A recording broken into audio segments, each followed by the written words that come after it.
Hola, buenos días a todos. Vamos a iniciar. Bueno, antes de comenzar con la clase, nada más les comento que de los exámenes, pues todavía no, sinceramente todavía no inicio a calificarlos. Les voy a mandar la solución para que ya la tengan y salgan de dudas de cómo se resolvía. Entonces, esas sí se las voy a mandar ya en el transcurso de estos días, bueno, de la siguiente semana, ya estaría iniciando a calificar los exámenes y la verdad yo creo que me la voy a aventar hasta vacaciones, porque sí, el trabajo ha estado bastante complicado y pues no me ha dado tiempo. Y de las tareas, pues igual, esas ya voy a comenzar. Les dejé una tarea, la tarea de daño, pero me parece que no les he subido el archivo de la presentación de daño. Entonces, hoy se lo subo. Más lo voy a apuntar de una vez. Y esa es para la otra semana. Tienen tiempo de hacerlo. Es una serie de ejercicios. No está complicada, pero sí tienen que recurrir a algunas fuentes para investigar algunos temas. Son temas bastante sencillos, pero sí tienen que irse a algunos libros. Yo les recomiendo el John Lee. Ese es muy bueno. Y hay otro que se llama Burdett, que también es bastante bueno. Ese es de curvas de declinación, digo, de pruebas de presión. Son libros muy buenos. Esos los van a ver cuando estén ya en la materia de caracterización dinámica de yacimientos. ¿Tienen alguna duda, algún comentario?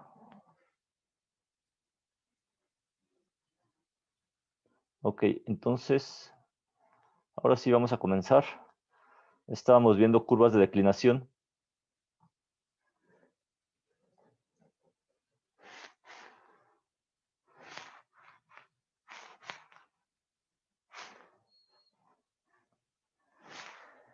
Entonces estábamos viendo las curvas de declinación, ¿para qué nos sirven? Vimos que con esto se pueden hacer pronósticos de producción, pero estos se tienen que hacer cuando ya el campo se encuentra, también aplica para pozos, porque al final estamos usando datos de presión y de gasto contra el tiempo.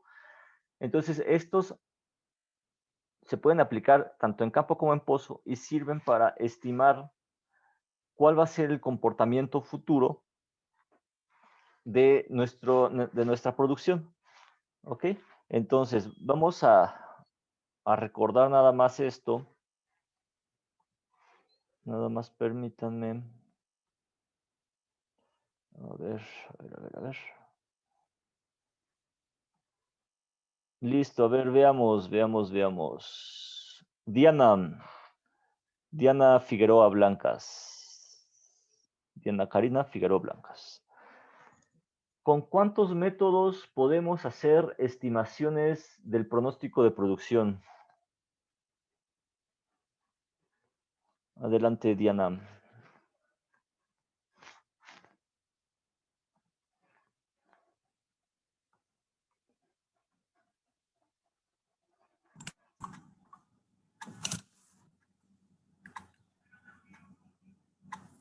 ¿Cuál era la pregunta? ¿Con cuántos métodos o si cuántos métodos conoces o recuerdas que se puedan utilizar para hacer pronósticos de producción? ¿Pronósticos de producción? Sí, No me acuerdo. vimos cuatro, son cuatro, la vez pasada los vimos. Bueno, ¿para qué te sirven las curvas de declinación?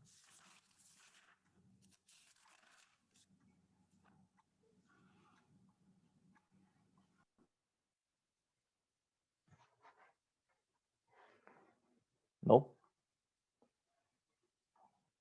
Ok. A ver, 4 métodos, Daniel. Así es correcto, Gonzalo. A ver, ¿y cuáles son esos 4 métodos? ¿Quién me dice uno de ellos?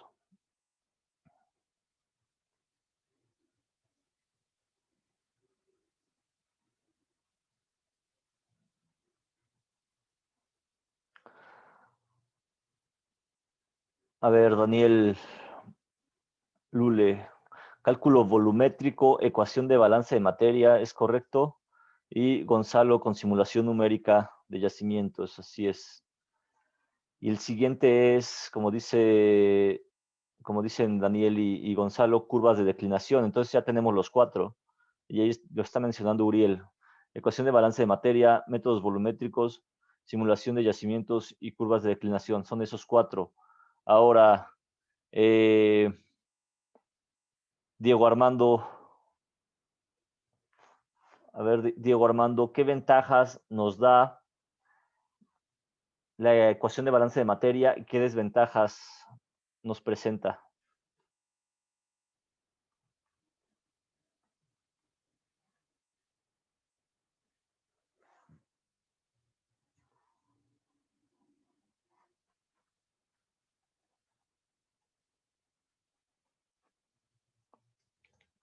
¿No? Bueno, entonces vamos ahora. Emiliano, ¿nos puede responder esto? ¿Qué ventajas tiene la ecuación de balance de materia y qué desventajas?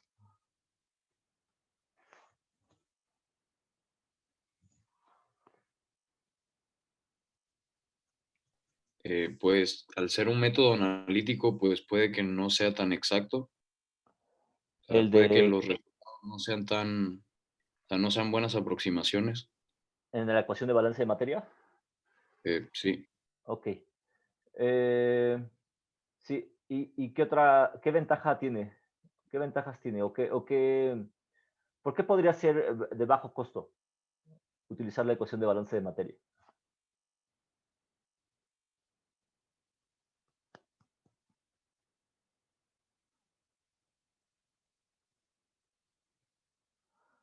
Aquí está, Eduardo, es barato y rápido. Considera la historia de producción y desventajas, pues necesitas conocer el factor de recuperación y es solo para yacimientos convencionales. Sí, por ahí va el asunto. A ver, vamos a activar de nuevo a Emiliano. Listo.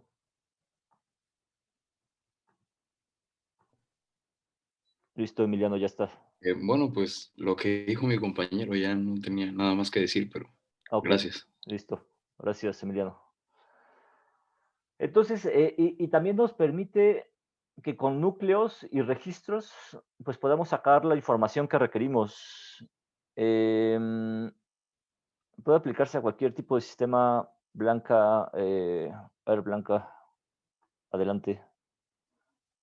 ¿Qué tipo de sistema sería?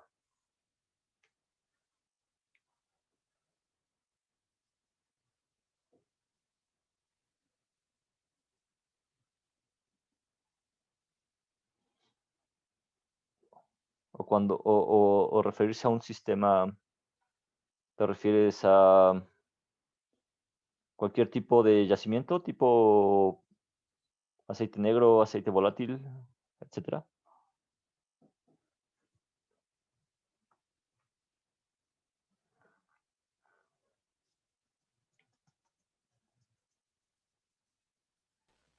¿Profe? Sí, adelante. Sí, que pueden aplicarse a cualquier tipo de sistema, por eso es barato. A ver, no te escuchamos bien. Otra vez, por favor. Que pueden aplicarse a cualquier tipo de sistema, por eso es barato, ¿no, profe? Pero ¿cómo que a cualquier tipo de sistema? ¿O a qué sistemas te estarías refiriendo? Pues, pues aún, pues a sistemas con procesos, o sea, de bajo estudio, que pertenecen, como usted dijo, pues a diferentes tipos de sistema, como usted dijo, aceite volátil, a gas y condensado o cosas así, ¿no? Ok, a cualquier tipo de yacimiento entonces sería, ¿no? Prácticamente. ¿Sí? Sí, Ok, sí, pues. gracias. Y como dice Abel, no es aplicable a yacimientos de baja permeabilidad. Daniel nos dice permeabilidad moderada alta para yacimientos convencionales. Y Jorge Tonatiu para yacimientos no convencionales no es aplicable. Ok, eso es para la ecuación de balance de materia. Y ahora, si nosotros aplicamos el método volumétrico, ¿qué ventajas y qué desventajas nos daría este método volumétrico?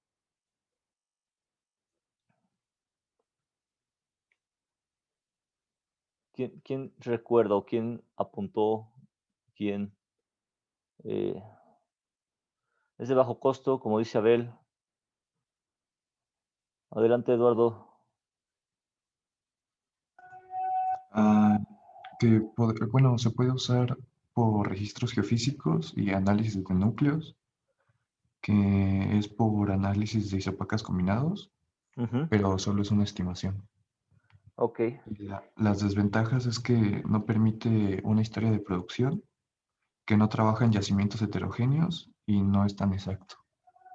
excelente. Excelente, muchas gracias, Eduardo.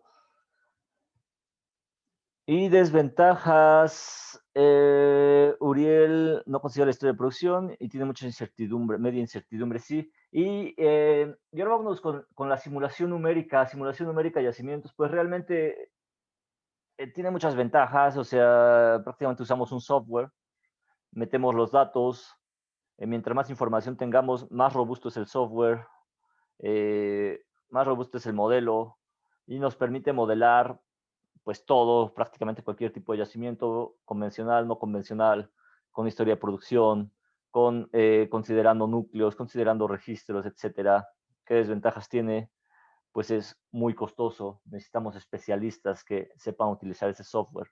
Son especialistas que saben utilizar el software, que saben programar y que pues prácticamente tienen, o sea, ellos se enfocan en esta herramienta y son los que la generan. Entonces, no se trata de un especialista. Cuando hablamos de simulación numérica, pues necesitamos ya a nivel de proyecto, a proyectos grandes, se necesitan geólogos, se necesitan geofísicos, se necesitan petroleros, se necesitan programadores, es decir, se necesita toda una gama de equipo multidisciplinario para poder realizar estos modelos, tanto estático como dinámico. Esto es cuando se utiliza bueno, en muchas ocasiones, normalmente uno de los softwares más potentes, pues es Petrel de la compañía Schlumberger. Entonces, eh, pues esto, lo que es simulación numérica, obviamente nos da una gran estimación del comportamiento de nuestro yacimiento, pero que demanda tener tantos especialistas, tanta información, eh, tener un modelo tan robusto, pues es económicamente bastante costoso y pues también, aparte del costoso, requiere mucho tiempo para generar este modelo. ¿Ok? Entonces, nosotros vimos otro método que pues son las curvas de declinación, que es en donde estamos en este momento. Vamos a ver ahora la curva de declinación exponencial. Habíamos visto las diferentes formas de cómo derivar a estas ecuaciones, estos modelos. Y como les había comentado, nos vamos a enfocar mucho en la aplicación de las curvas. La verdad es que si ustedes requieren conocer cómo llegar a una cierta expresión, pues pueden consultar los apuntes, pero yo no me voy a poner en este momento pues a derivar toda la ecuación, no tendría mucho sentido, están escritas, ya están realizadas. Y a mí me interesa más que sepan cómo utilizarlas y cómo aplicarlas. Cuando ustedes empiecen a aplicarlas ya en campo, bueno, a nivel proyecto, pues realmente no van a ponerse a derivar de dónde salió la expresión, sino van a llegar a la aplicación. Si a alguien le interesa más investigar, si alguien se interesa ya en su tesis y dice, sabes que yo puedo desarrollar otro tipo de curva, yo puedo muchas veces modificarla, mejorarla, bueno, pues ahí sí ya se tendría que recurrir, pero pues aquí está la base matemática también. Entonces, Vamos a seguir con esto. ¿Y qué nos dice? Que B es igual a 0 para una declinación exponencial. Entonces vamos a recordar, tenemos 3 tipos de curvas: exponencial, hiperbólica y armónica. Esas 3 tipos de curvas van a estar en función de este exponente, ¿ok? Este exponente que le vamos a llamar B, que en este caso de una declinación exponencial, B es igual a 0. Entonces esto se vuelve 0 y nos queda DI sobre 1 más B sobre DT, ¿ok? Entonces, ya cuando se hace todo el arreglo matemático, ya cuando se hace toda la integración de Q y hasta Q, etcétera, de 0 a T, entonces nosotros llegamos, esta es la ecuación para una declinación exponencial. Esta sí es recomendable que se la aprendan. Esta es, dice exp, pero en realidad tendría que, si ustedes lo vemos así, tendría que ser una E. Y aquí está E a la menos 1 de I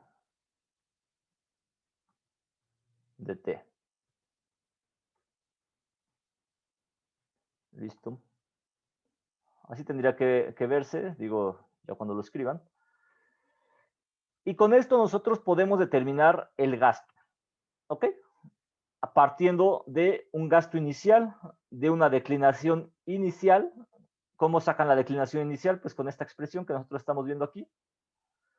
Y a un tiempo. ¿Cuál tiempo? Pues al tiempo que ustedes quieran en el futuro. Para sacarla o para obtener la producción acumulada, recuerden, la producción acumulada es el volumen de fluidos de todo lo que han ido produciendo durante toda la historia de este pozo. Pero recuerden que esta NP, ¿cómo se obtiene? Pues NP, vamos a suponer que yo tengo un gasto inicial al día de hoy de 100 barriles por día. Y si esto está por día, esto no se les olvide, y yo les digo, ¿sabes qué? ¿Cuál es el NP en el mes de, vamos a tomarlo de febrero, de enero a marzo? ¿Cuál sería la NP? ¿Quién me la dice? La NP de febrero a marzo, que en este caso sería pues también un volumen acumulado, que también lo tenemos como volumen acumulado de aceite. De enero a marzo, quedamos de este año, ¿cuánto sería su NP? Es decir, por cuánto, es decir, ¿cómo yo lo obtendría si yo estoy teniendo un gasto diario de 100 barriles por día? ¿Quién tiene el dato? Profe, sería 8,900. 8,900. ¿Cómo lo sacaste, Uriel? Pues por los días que enero tiene 30, febrero 28 y marzo 31. Sí. Y lo multipliqué por 100. Ok, excelente. Lo mismo que dice Sebastián. Pero, bueno, enero tiene 31 días. Pero entonces sí sería, así, sería 31 por, digo, más 28 más marzo. Marzo tiene también 31, ¿es correcto? Entonces más 31 sería por 90, como dice Sebastián. Antes sería 9,000. 9,000. Entonces, esto por 90. Listo, por 90. Y sí, nos da 9,000 barriles. Eso tienen que tomarlo mucho en cuenta. A veces se hacen estimaciones. 9,000 barriles. A veces se hacen estimaciones, pero pasa mucho que pues a veces uno, tratando de irse práctico, toma valores, por ejemplo, en días y dice, ¿sabes qué? Pues toma un promedio 30.5, sácalo por 30.5, saca la producción acumulada. Y O a veces también ocurre cuando lo sacamos por años. Y lo sacamos por años, pero no consideramos los años bisiestos. Y el año bisiesto pues también es importante. Porque aquí estamos hablando de 100 barriles. Pero imagínense que estuviéramos hablando de pozos que producen 10,000 barriles, que sí los hay, o hasta 15,000 barriles. Y estamos hablando de un día, por ejemplo, pues es una variación de 15,000 barriles por día. Y si nosotros sacáramos esta variación, vamos a suponer que nosotros tomamos el promedio y decimos, ¿sabes qué? Pues multiplícalo por 30.5. ¿Por qué? Pues por practicidad, ¿no? Como para homologar todo. Y sacamos 30.5 por, vamos a poner 10,000 barriles. Serían 30.5 por 3 por 10,000. Por 3 por 10,000. ¿Cuánto les dan? 915,000 barriles. 915,000. ¿Ok? Y si yo usara los 90 días, serían 900,000. Es decir, son 15,000 barriles de diferencia. Pero pues a lo mejor decimos, 15,000 barriles. Tenemos mucho hidrocarburo. Pues sí, pero vamos a ver algo. ¿A cuánto está? A 30.5. 30.5 por 3, Sebastián. Digo, son 3 meses, considerando como si tomáramos 3 meses nuevamente. Digo, aquí tomamos los 3 meses de enero, febrero y marzo. Pero si nosotros ya lo llevamos a números, son 15,000 barriles. Y esto lo multiplicamos. ¿En cuánto está el precio del hidrocarburo hoy en día? Me parece que está como en 41 dólares por barril la mezcla, más o menos. ¿Quién tiene el dato? A ver si lo recuerdan. Vamos a ver, vamos a ver. ¿Dónde está? ¿Dónde está? ¿Dónde está? 42, ok, excelente, 42, como dice Uriel. 42 dólares por barril. ¿Y esto cuánto nos da? ¿Tienen el dato? 15,000 por 42.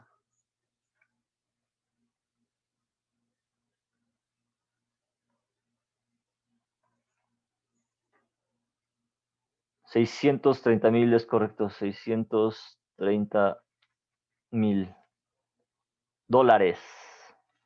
$630,000. Y luego eso multiplíquenlo, pásenlo a pesos. Vamos a sacar un tipo de cambio de 21 pesos. Eso multiplíquenlo por 21.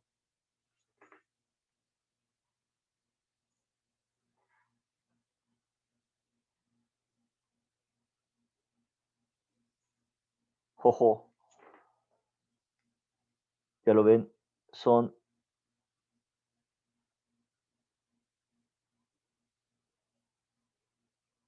$13,230,000 pesos. Wow. Es una la nota. Es una la nota que estaremos perdiendo por no producir estos 15,000 barriles. Y eso es con un tipo de cambio, digo, con un precio de barril de $42. Si esto fuera mayor, pues imagínense nada más la cantidad de dinero. ¿Ok? Entonces, por eso es que hay que procurar siempre tomar en cuenta estos valores. ¿En dónde se ve reflejado esto? Esto se ve reflejado muchas veces cuando se hacen estimaciones o cuando los operadores, por ejemplo, cuando se van a aprobar planes de desarrollo, que algún operador mete estos planes de desarrollo, hace el cálculo y en ocasiones pues a lo mejor no toma estos días o estos años bisiestos y por error entonces no tomamos este año bisiesto y no consideramos que, por ejemplo, el 2024 va a ser un año bisiesto y entonces no consideramos estos 15,000 barriles. En este momento nosotros estamos perdiendo dinero, pero al decir, pues es un día, si nosotros lo vemos numéricamente, un día, pues sí pareciera nada. Si nosotros ya lo llevamos a barriles y si esos barriles los llevamos a dinero, pues son millones. Estamos hablando de petróleo. El petróleo es un mercado de ricos. Es una industria de ricos. Entonces, observen esto. 13 millones, ¿sí? 13 millones que no recibiría el Estado, es decir, México como tal, y 13 millones que pueden servir para, pues, muchos proyectos, si son bien administrados, si son bien utilizados. ¿Ok? Entonces, para eso nos sirven las curvas de declinación, nos sirve para hacer estimaciones, hay que tener cuidado con estos datos. Nosotros podemos sacar con estas curvas de declinación también valores de NP, que es NP, la producción acumulada. ¿Con qué lo sacamos? Con esta expresión. Estas son las que ustedes van a tener que aplicar cuando empiecen a hacer los ejercicios. El gasto en función de la NP es esta expresión que tenemos aquí abajo. Entonces, ¿cómo se hace? ¿Cómo se utiliza esto? ¿Cómo se reconoce que tenemos una declinación exponencial?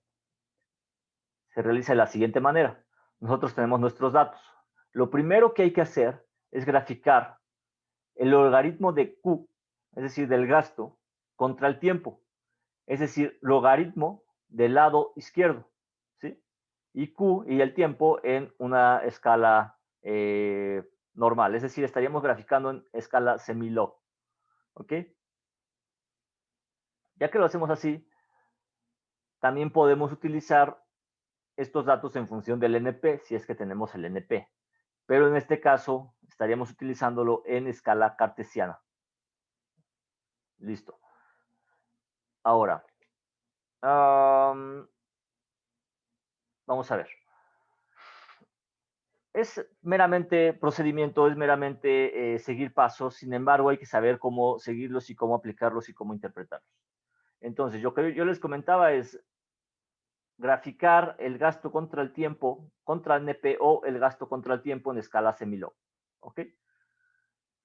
Para ambas gráficas, trazar la mejor línea recta, es decir, la línea recta que mejor se ajuste, el mejor match. Una vez que ya realizamos esto, extrapolamos la NP, que interceptará con el eje de las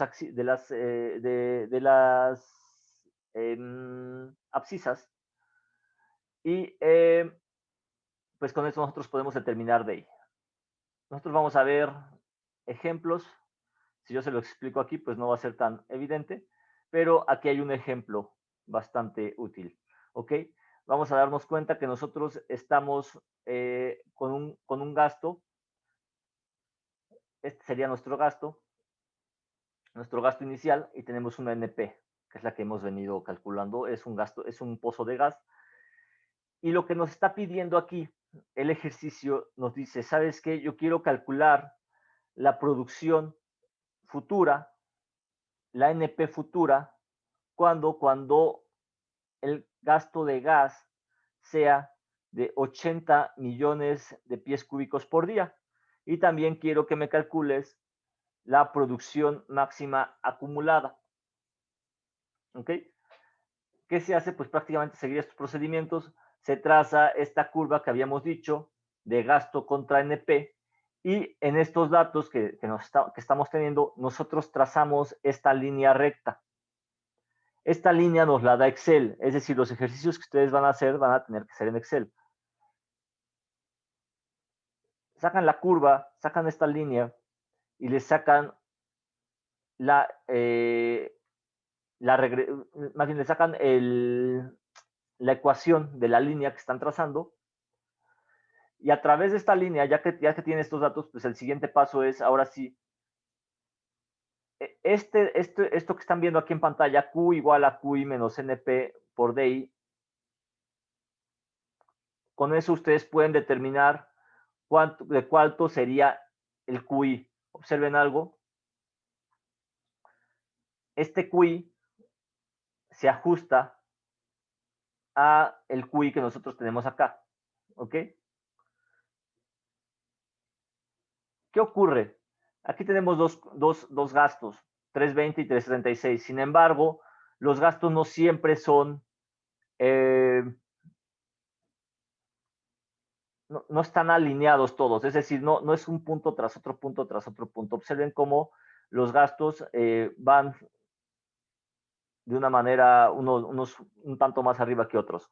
Entonces, lo que nos dice la expresión matemática que sacamos o el modelo de esta línea recta, lo que se ajustó, pues se ajustó a la mejor tendencia que detectó, ¿ok? Eso es por parte de Excel. Entonces, lo que nosotros vamos a utilizar es este valor de QI que estamos viendo aquí, que es el que nos está dando matemáticamente Excel, 336.29, que es esto que estamos viendo en pantalla.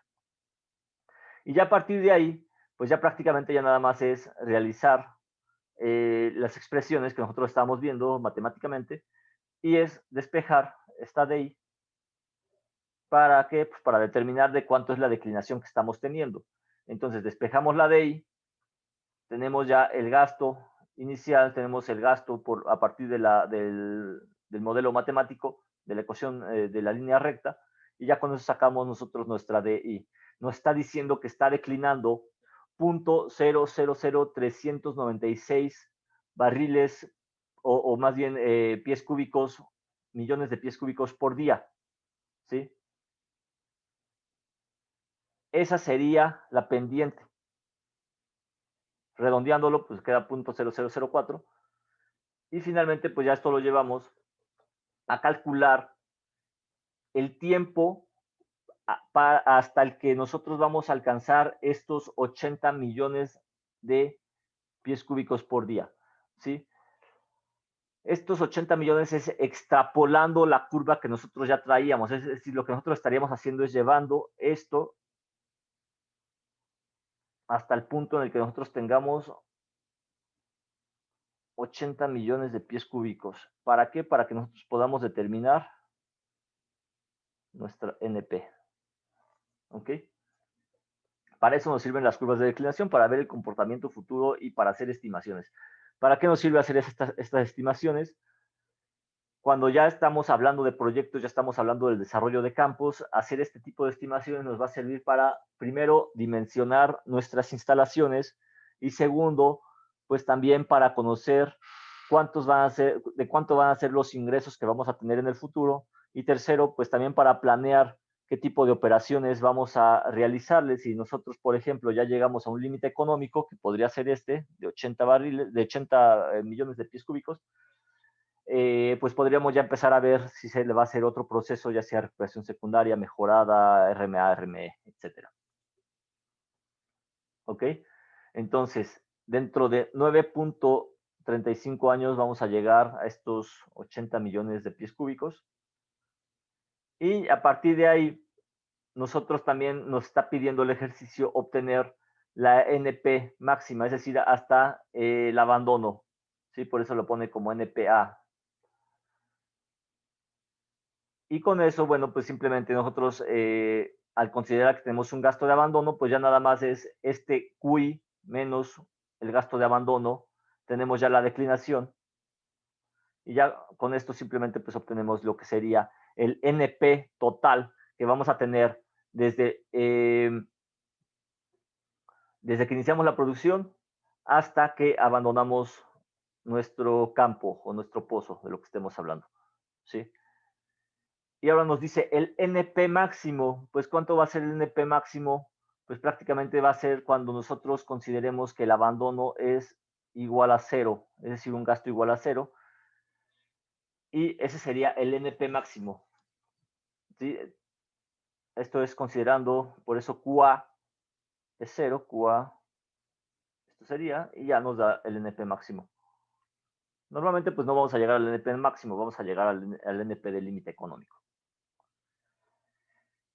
Esto es una manera de obtener los datos con un método de declinación exponencial.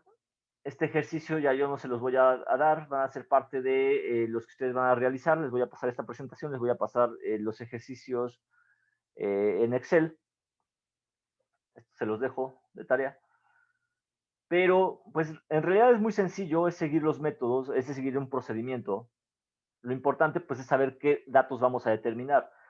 Entonces, no es cuestión de quebrarse la cabeza de una manera, decir, no, pues matemáticamente, cómo le hago, cómo lo saco, cómo lo determino, ok. Lo importante aquí es saber estimar estos valores. Ahora, Pasando a lo que es la declinación armónica, ¿cuál es la variante para una declinación armónica? Está con b igual a 1. Entonces, para exponencial es b igual a 0, para armónica es b igual a 1, pero la cuestión en la parte armónica es que nosotros vamos a partir nuevamente de esta expresión que es la expresión general, y ahora esta b es la que va a ser igual a 1. ¿Listo? Entonces, hacemos b igual a 1 y a partir de ahí hacemos lo mismo, integración de q y a q y de 0 a t, y prácticamente nosotros vamos a llegar a esta ecuación. No hay que quebrarse tanto la cabeza de tratar de aprenderse todas las ecuaciones. Si se aprenden esta, que está aquí, la que estoy sombreando, pues ya con eso pueden derivar cualquier otra y nada más ir variando para b y para armónica, para hiperbólica cuando lo veamos, cuando sea b igual a 1 o b igual a diferente de 0 y de 1, ¿ok? Entonces, lo mismo la expresión matemática para NP, la tenemos acá. Y dentro de esta tarea yo creo que les voy a dejar, es más, 8:37, todavía tenemos tiempo. El procedimiento es, nuevamente, lo que estamos viendo en pantalla, identificar el tipo de declinación, determinar DI usando 1 entre DI contra el tiempo, calcular el gasto inicial y realizar el pronóstico, ¿ok? Entonces vamos a verlo aquí. ¿Cuál es el cambio que nosotros vamos a ver respecto de lo que es la exponencial? ¿Qué tendría que hacer? Esto es importante, cuando empiecen a realizar los ejercicios se van a dar cuenta. La gráfica en este caso es en escala cartesiana, gasto contra tiempo. En este caso, a diferencia de la exponencial, no estamos en escala semilogarítmica, estamos en escala cartesiana, ¿sí? Y ahora, ¿qué ocurre? Estos datos que estamos viendo aquí no se comportan de una manera lineal. Si se fijan, hay una curva. Es decir, no se logra ver la línea recta. Entonces, ¿qué es lo que hay que hacer? Si nosotros lo comparamos y queremos ver si se comporta como exponencial o se comporta como armónica, ahora lo hacemos de una manera en escala semilog. Es decir, logaritmo del tiempo contra la escala cartesiana del gasto. Se sigue comportando como una línea curva, es decir, no tiene una tendencia lineal. Entonces, ¿qué es lo que hay que hacer? A partir de ahí, nosotros tenemos que sacar una D, ¿sí? Obteniendo esta D, nosotros volvemos a graficar, pero ahora D contra T en escala cartesiana. Cuando nosotros graficamos eso y este comportamiento nos da una línea recta, quiere decir que se está ajustando a un comportamiento armónico. Es decir, que para que nosotros podamos identificar cuál es el comportamiento que realmente se está presentando, tenemos que utilizar las dos formas. Primero, ver si es exponencial o si es armónico. Entonces, tendríamos que hacer todo este procedimiento para nosotros ver si se comporta como línea recta, trazando D contra T, o si simplemente ya viendo los datos en una escala como la que teníamos en el exponencial, que nosotros estamos trazando Q contra NP, y esto se ajusta a una línea recta, bueno, sabemos que es exponencial. ¿Ok? Esa es la parte, vamos a llamarlo teóricamente complicada de las curvas de declinación, saber cuál es el ajuste que se le está presentando. Si se trata de una declinación exponencial, de una declinación armónica o de una declinación hiperbólica. En realidad no hay más. Una vez que nosotros ya trazamos esta D contra T y se comportó como una línea recta, hacemos el inverso de 1 sobre D. ¿Sí? Y el inverso de 1 sobre D, pues ya realmente nos da todos los datos que necesitamos, en donde la ordenada al origen está dada por esta 1 sobre D. Si nosotros lo despejamos, pues ya nos da la declinación. ¿Ok? Y ya de ahí, pues partimos a hacer puro formulazo. Ahora se aplica el decir formulazo. Y pues simplemente ya nosotros empezamos ya a meter los valores que queremos conocer. En este caso, nuevamente nos ajustamos a esta ecuación.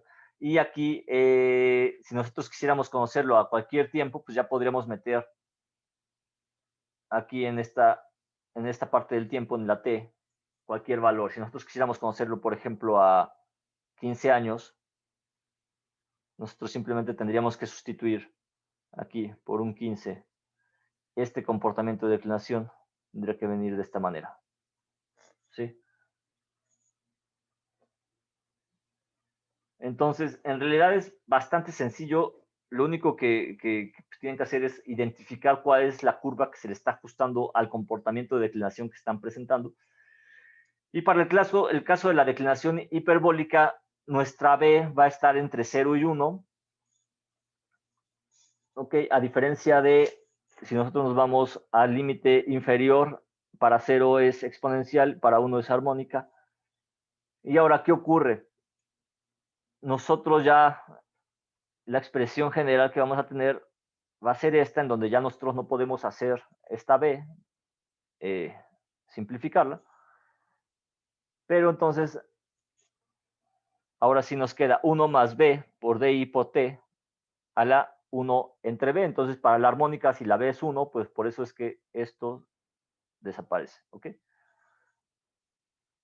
Para este caso, ahora sí lo vamos a tener. Déjenme borrar aquí.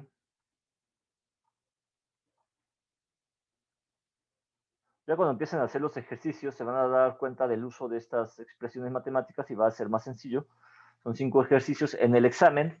Pues de igual manera van a poder usar Excel, entonces no va a haber problema con eso. Y esto es lo que yo les estoy comentando. Cada tipo de declinación tiene un comportamiento muy definido. Entonces, cuando ustedes hagan este diferencial de Q del gasto sobre el gasto sobre el diferencial de T, a la inversa, ustedes van a obtener alguna de estas curvas. En este momento, cuando ustedes obtengan estas curvas, se van a dar cuenta de qué tipo de declinación están teniendo en su campo. ¿Ok?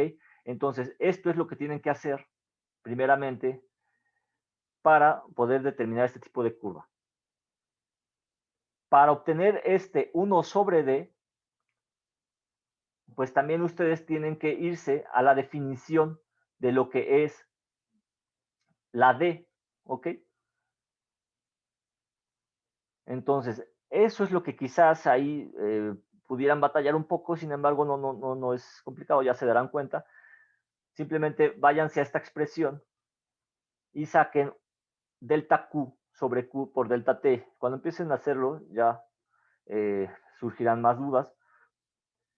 Y listo, al final es meramente ya continuar con aplicando el modelo matemático. El paso a paso viene descrito, no lo voy a leer, todo no tendría ningún caso. Y aquí viene otro ejercicio, ¿ok? Viene otro ejercicio y aquí vienen las gráficas de cómo se está comportando. Es decir, que cuando yo ya empiezo a hacer, a graficar estos datos que estoy teniendo en pantalla, yo ya puedo determinar a partir de esta D contra T que se trata de una declinación hiperbólica. ¿Por qué? Porque se está ajustando a una línea recta.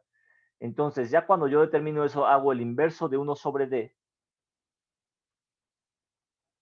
Y a partir de ahí, ahora sí, lo que hago, pues es obtener la ecuación de la línea recta, que esta me la da Excel. Este ajuste lo saco a partir de Excel. Y con esto, pues ya obtengo que el inverso de 1 sobre DI es 2.7525 y al final pues ya saco mi declinación. Y de ahí nos la llevamos ya haciendo nuevamente todos estos cálculos hasta determinar lo que nos está pidiendo el ejercicio. El ejercicio que nos está pidiendo nos está diciendo, ¿sabes qué? ¿Cuál será el gasto cuando yo llegue a el año 5? ¿Sí? Entonces, aquí nos está dando datos hasta el año 3.9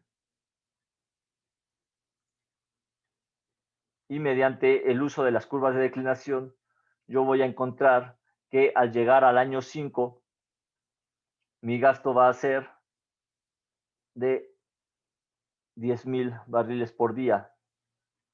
Vamos a ver los gastos anteriores. Ok. Listo. Entonces, vamos a ver. No, perdón. El gasto inicial es de 10,000 barriles por día. Cuando yo llegue al año 5, yo tendría que utilizar esta declinación y el gasto tendría que ser menor a ¿cuánto? A 3.4. A 3.4 barriles por día. Que prácticamente ese sería el gasto de abandono. ¿Sí? Ahora, otra aproximación de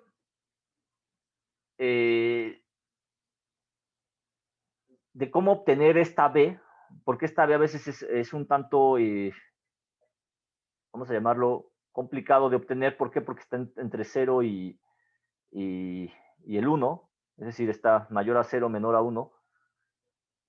Pues es este método, ¿no? Este es un método iterativo, realmente, pero realmente pues no se usa tanto, se usa más como el método gráfico, pero es aquí determinar, identificar primero el tipo de declinación, determinar el gasto inicial. Ya que determinamos el gasto inicial, entonces ahora escogemos dos puntos de QI, entre QI y Q2, trazamos estos dos puntos, proponemos una B igual a 0.5 y empezamos a resolver. En este método se tiene que utilizar Newton-Raphson y al final, ya que se obtiene una B establecida, entonces ahora sí ya resolvemos esa B para obtener nuestra DI.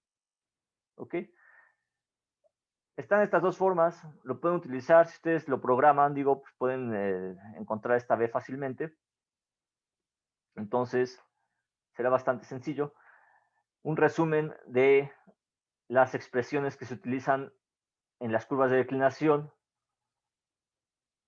Nada más vamos a recordar: para el exponencial, B igual a 0, para hiperbólica, B se encuentra entre 0 y 1, y para armónica, B es igual a 1. Y para el caso de las producciones acumuladas, simplemente tenemos lo que es para exponencial, hiperbólica y armónica. Son las principales ecuaciones que nosotros vamos a utilizar, son las que tienen que saber cómo aplicar. Y luego aquí hay otros ejemplos. Estos son ejemplos ya de aplicación, cuando nosotros tenemos ya campos reales. Por ejemplo, el campo Barnett en el norte de Texas. Con las curvas de declinación nosotros podemos estimar cuál va a ser el comportamiento de declinación que vamos a tener de estos pozos. Así es como realmente se ven los datos de producción. También podemos tener estos valores para pozos de gas, por ejemplo. Estas curvas, al ser curvas estadísticas, pueden ser aplicables tanto para gas como para aceite. Por eso es que hicimos un ejercicio de gas e hicimos un ejercicio de aceite, ¿sí? Entonces, aquí está lo que fue para el campo Barnett. Se realizó, tiene una tendencia, observen, inicial. Ya cuando nosotros empezamos a producir los campos, normalmente este comportamiento que traemos pues va a cambiar y va a empezar a comportarse de alguna manera. Se va a ajustar ya sea una declinación exponencial, hiperbólica o armónica. Este es un campo de gas. Y pues finalmente nosotros terminamos la parte de curvas de declinación. Es decir, yo les voy a pasar esta presentación, va a ser más sencillo que ustedes lo entiendan ya haciendo un ejercicio, pero parte de esa tarea también va a ser proponer el análisis de un campo real. ¿De dónde van a sacar esta información del campo real? De esto que yo les platiqué. Aparte de la serie de ejercicios que les voy a dejar, ustedes van a irse acá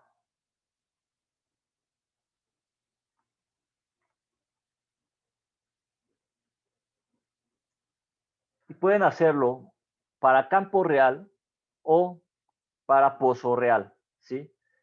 ¿Qué tienen que hacer aquí? Se vienen a la CNIH, les dejo la liga.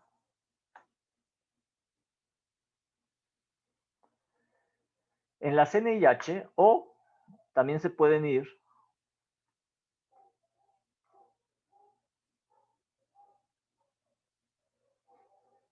a lo que es la producción por campos. Van a tomar un campo, el que ustedes quieran. Entonces, por ejemplo, podrían tomar el campo Artesa. Toman Artesa, le quitan la producción nacional y esto es Artesa. Entonces, utilizando Artesa, ustedes tienen que hacer una estimación y obtener el límite económico. ¿Ok? Eso va a ser parte de la tarea. Ahora, nada más quiero dejar bien definido qué es el límite económico. ¿Quién me dice qué es el límite económico?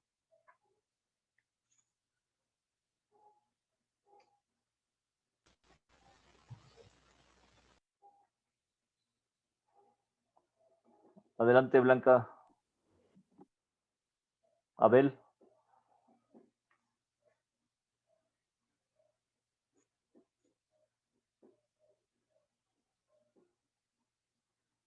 Dale, Uriel.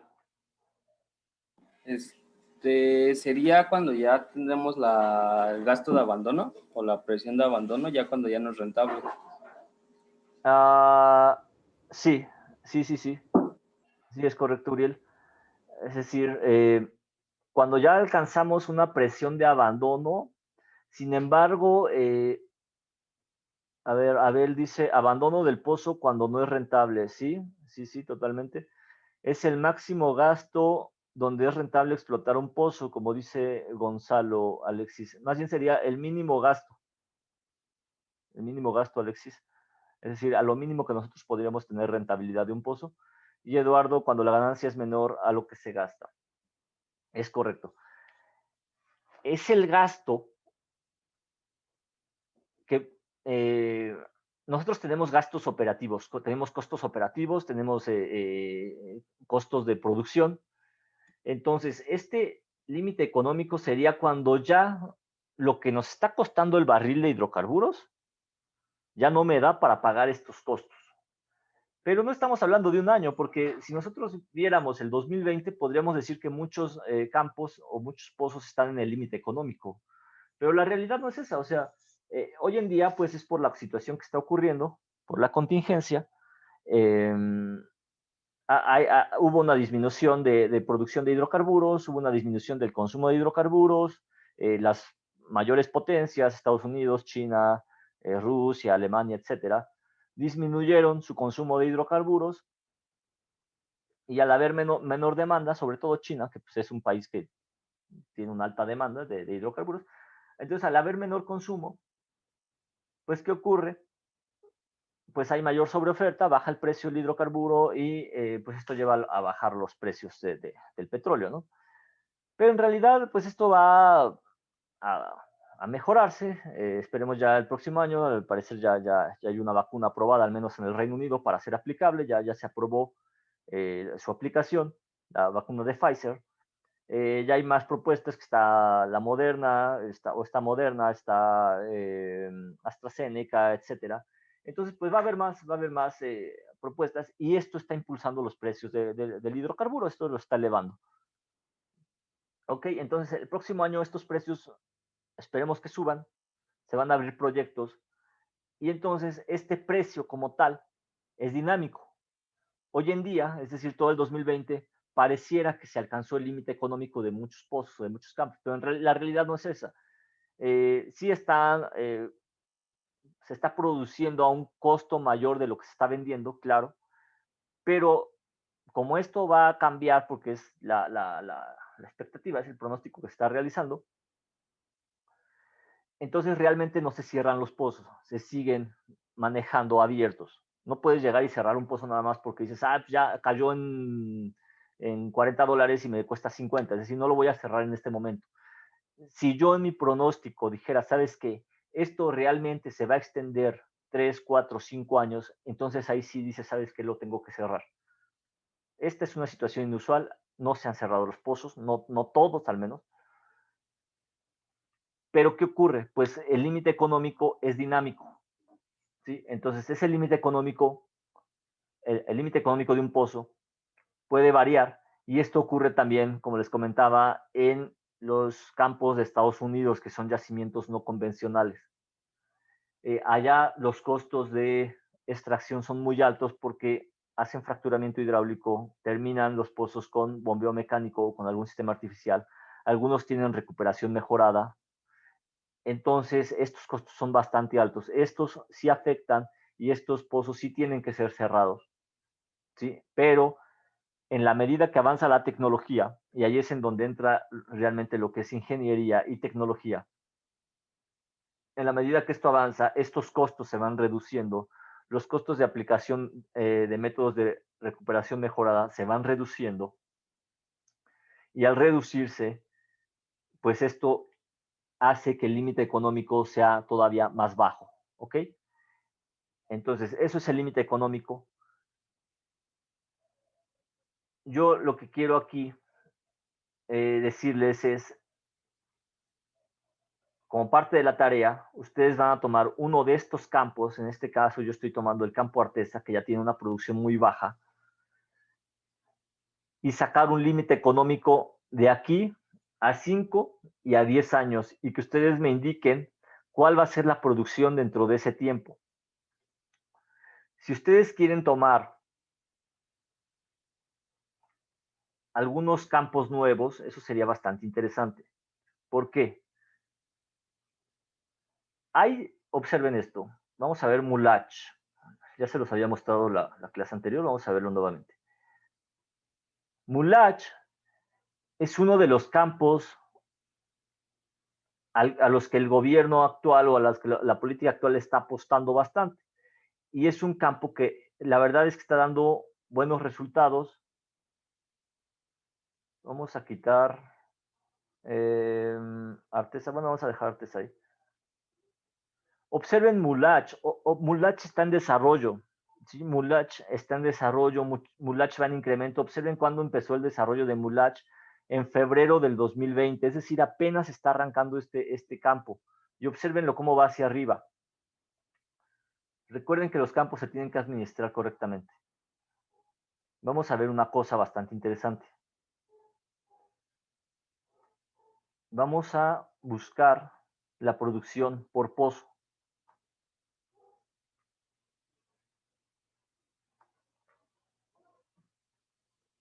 Mulach. Mulach tiene hoy en día, me parece que 4 pozos. Aquí se están reportando 1, 2, 3, 4. No, tiene 5. Todavía no entra el otro. Todavía no se envía la producción. Pero vamos a ver el Mulach 10.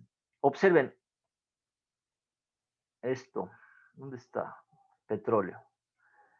En esta gráfica, en apariencia, el campo va en aumento. Y sí, es correcto, el campo va en aumento, ¿ok? Pero ahora vamos a observar los pozos ya detenidamente, es decir, vamos a irnos directo a lo que es el pozo.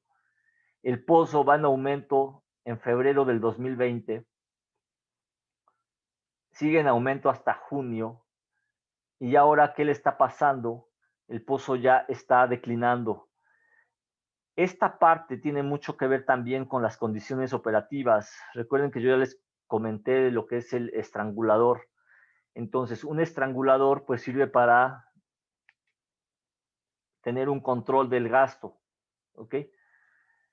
Si nosotros manejamos estos pozos con altos estranguladores, ¿para qué? Para mantener la alta producción, nosotros lo que estamos haciendo es agotarnos esa energía que nos está dando el yacimiento, esa energía natural. Entonces, la energía de un yacimiento se tiene que administrar. Este pozo está declinando. Vamos a ver ahora el Mulach 5. Mulach 5.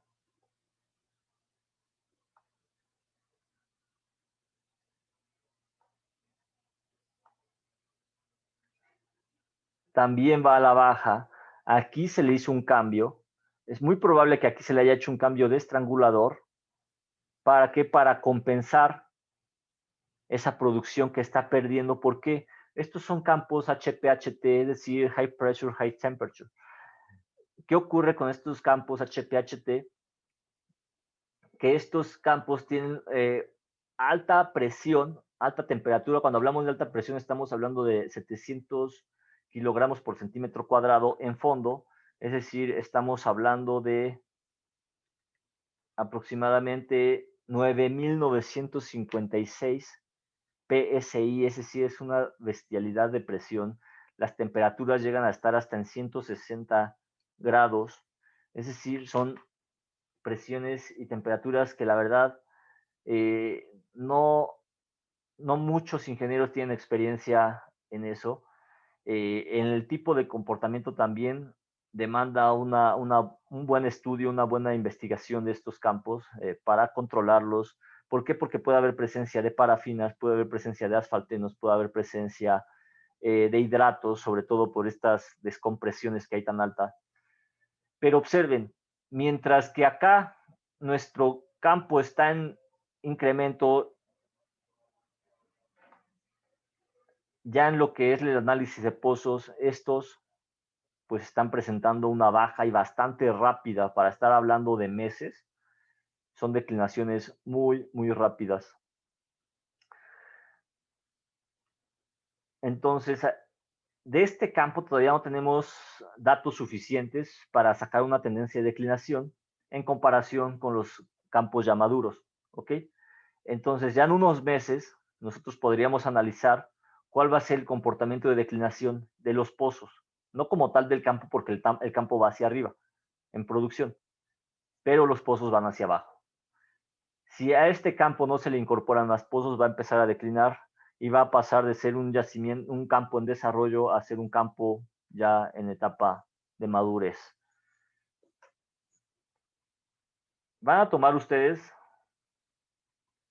cualquiera de estos campos y van a hacer ese análisis de declinación y van a estimarlo a 5 y a 10 años. A algunos les dará el campo que tomen, que pues prácticamente en 5 años a lo mejor lo tienen que cerrar.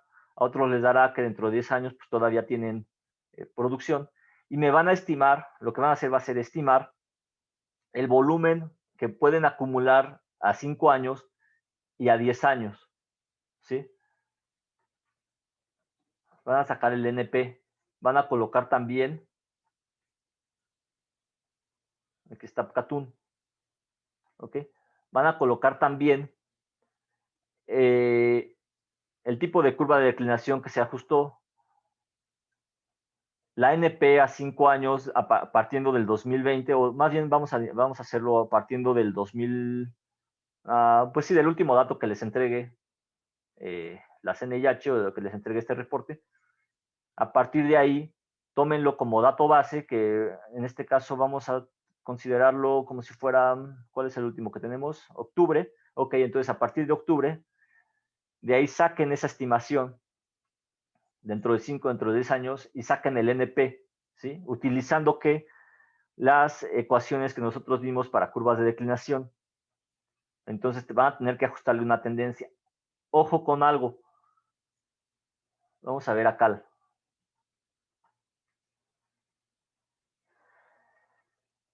Tienen que ustedes darse cuenta de otra cosa. La declinación va a cambiar dependiendo del tipo de operaciones que yo le realice al campo. Es decir, este comportamiento de declinación pudiéramos decir que a lo mejor no ha sufrido grandes cambios. Pero si yo veo a Catún, por ejemplo, observen que Apcatún en esta zona, es decir, del 2019 al 2020, venía declinando. Sin embargo, al hacerle a lo mejor reparaciones mayores, reparaciones menores, algún proceso de recuperación secundaria, algún proceso de recuperación mejorada no tiene, pero bueno, vamos a suponer que se le pudiera hacer un proceso de recuperación mejorada, esta tendencia de declinación cambió, ¿ok? Entonces es algo que ustedes tienen que cuidar. No pueden tomar en muchos campos la tendencia de declinación que trae de hace 10 años. ¿Por qué? Porque se le pudo haber hecho alguna actividad, entonces tienen que cuidar este tipo de cosas. Vamos a ver. Déjenme ver dónde está Shush. Aquí está Shush. ¿Sí?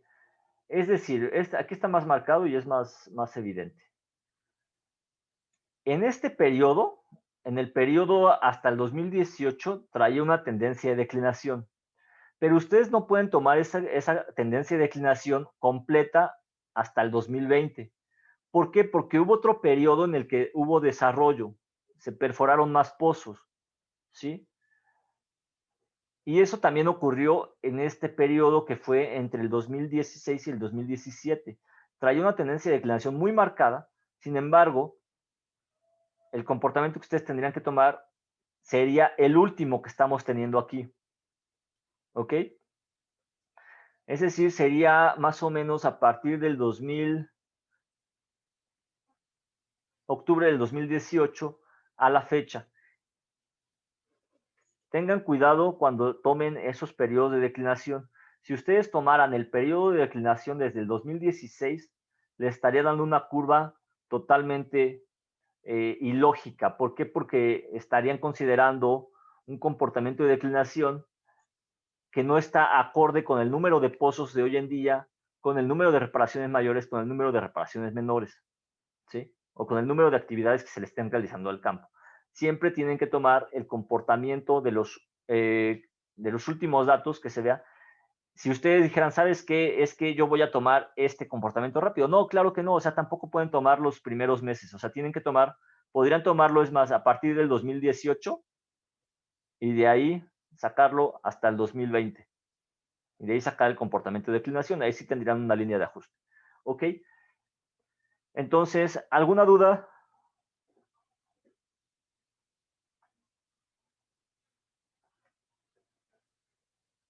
Todo OK. Perfecto. Entonces, creo que el tema no es tan complicado, el tema no es tan difícil. Es un tema realmente rápido. Con esto estaríamos terminando lo que es curvas de declinación. Y ya podríamos entrar al siguiente tema, que es el de registros de producción. Les voy a pasar esta presentación, de aquí se van a poder apoyar. Tienen la tarea para lo que es la parte de daño. Y lo que estoy pensando es cuántas clases nos quedan antes de salir a vacaciones de diciembre.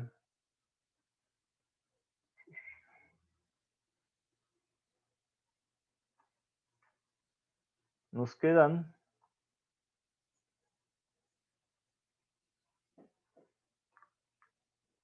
el 10 sería la última clase, ¿o no?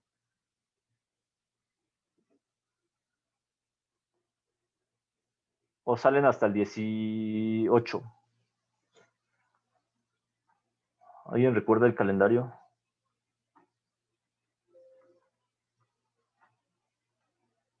El 11, profe. El 11, o sea, es la otra semana prácticamente. Ok. La otra semana. No, el examen sería regresando. Después de que veamos los registros de producción, ya el examen incluiría lo que es daño, curvas de declinación y registros de producción. ¿Ok? Entonces, por mi parte sería todo el día de hoy. Si tienen alguna duda, de una vez. Si no, les agradezco su atención. Nos vemos el próximo lunes. Cuídense, que tengan un buen día.